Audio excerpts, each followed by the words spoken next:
It's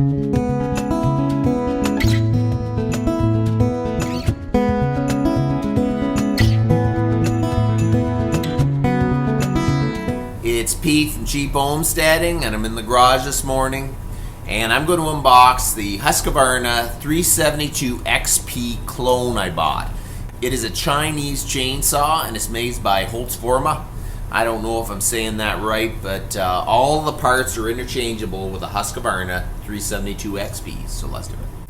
Well, you see what happened was this showed up on Thursday, and I got a little bit excited. It was like Christmas as a kid, and I ripped open the box and looked at it, and I installed the bar and everything, and so I couldn't do a true unboxing, but maybe this is called the out-of-boxing. Maybe? Out-of-boxing? If that's a word. Anyways, Holtzfforma is a aftermarket company that made aftermarket parts for Stihl and Husqvarna. And I know people have bought parts from them, and they've been happy with it. Like important parts, like cylinders, pistons, all kinds of stuff like that. So I don't have any worries about their mechanical components. So I have a little bit of faith in that. It is definitely a 372 XP. The plastic, though, is the only thing I kind of worry about. I don't know if it's harder than what the Husqvarna plastic would have been, but it is pretty much identical otherwise. And all the parts are interchangeable. So that was one of my biggest things. I did not want to purchase a Chinese chainsaw that I could not fix. It comes with a little kit. It's kind of a throwback to a more kinder, gentler era. You know, when you actually fixed your stuff. So it comes with a file. It comes with a spark plug and nut wrench. It comes with an Allen head wrench to take all the Allen screws off that are on the saw, and it comes with a carburetor adjusting screwdriver and an extra spark plug. You know, this is funny. This looks exactly like a Husqvarna manual, and I don't know if they just copied it or what, but it looks pretty much like one. So, like, look at this guy here. Don't cut a limb while you're sitting on the limb. That is smart. Here's your kickback area. So, there's a lot of common sense in here. And the world needs common sense. So, there's a lot of different parts. How to change the sprocket. Dressing the bar. So it actually looks like a Husqvarna manual without Husqvarna on it. So the other thing it came with was a little funnel. Kind of cheesy plastic, but it would work. I'll keep that. This thing here, I think, is to measure gas.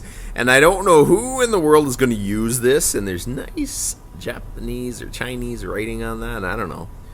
But I don't know who's going to use this, but it's handy anyways. I guess if you lived in part of a country that you can't really measure or you don't have that stuff, you'd need something. So, and this is the biggest thing that it's actually not from North America. For the working man.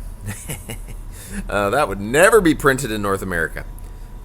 And don't get me wrong, there is women that run chainsaws great. I'm not saying, but it's funny. People run away from ever having a man reference to a chainsaw anymore. Okay, so this is how it all started out. I wanted a bigger chainsaw for my Alaskan sawmill. Because my chainsaws just didn't have enough power. They just didn't to cut any hardwood and stuff like that. So I was looking on Kijiji, and they had Husqvarna 372 XPs, used ones. Kijiji is like an online classified ads in Canada. So they're still $600 because a Husqvarna XP is worth $1,100, $1,300. So they're selling it for $600.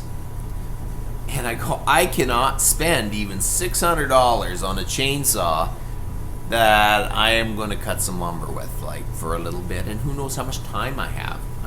Right now, I would love to go out and just cut tons of lumber, but realistically, do I have that time? So I thought, okay, I'm not going to spend $600, and by the time everything's said and done, it's going to be way too expensive. So I was looking online and I would look at these Chinese chainsaws, but half the Chinese chainsaws didn't have brakes on them. They didn't have safety features, and you couldn't get parts for them. Like a lot of these Chinese chainsaws, you can't get parts for it. And that is not the cheap homesteading way. When I buy a chainsaw, I want to buy it and I want to know that I can keep it running. I fix all my own stuff, so I don't have a lot of money in my time fixing my own saws. So that is not a thought process for me. But I do need to know that I can get parts for it. And this Holtzfforma saw, I'm going to say Holtz because it's crazy. Holtz saw, they're an aftermarket company, so they make all these parts. And barring that, if Holtz was no longer in existence, they are going to make chainsaw parts for the 372 XP. If it's not Holtz, it's going to be someone. And at the very least, if I had to, I can buy it from Husqvarna. So the saw, I will be able to fix this chainsaw. There is no question.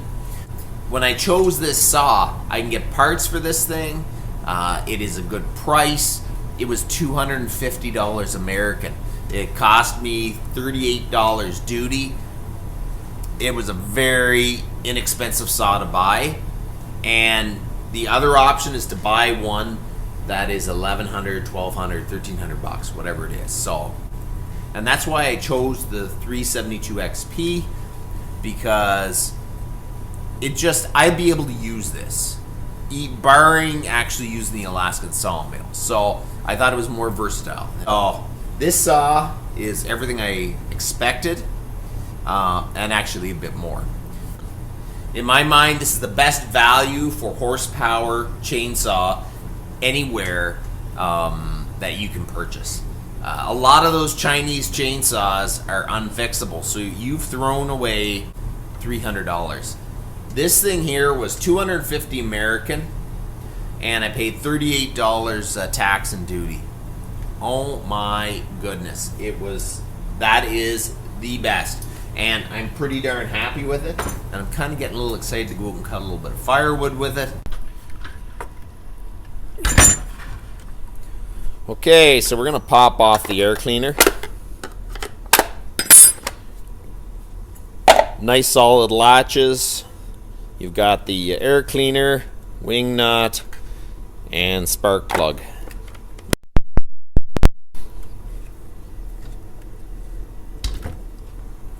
On the back here, you got the on-off switch, choke lever.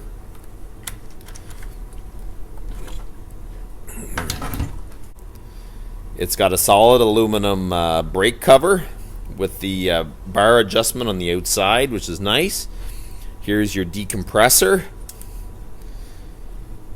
That just makes it easier to start if you have a hard time getting it going, like pulling the cord wise. And here is your gas fill and your bar oil. Overall, it's a good looking saw. Okay, so let's fire it up. Your switch, pull the choke.